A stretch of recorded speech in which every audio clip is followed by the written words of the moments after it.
जैसा कि मैं बता दूं आप लोगों को, हमारी जो संस्था है शिव संगीत केंद्र, इनका यही प्रयास रहता है कि यह जो छोटे छोटे नन्हे मुन्ने बच्चे हैं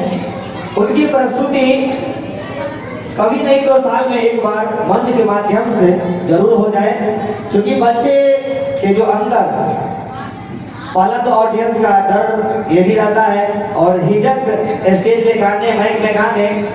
का, ये सब दूर करने का हमारा प्रयास रहता है। तो बहुत सुंदर आदि डांसो आया। अब मैं अपनी अगली प्रस्तुति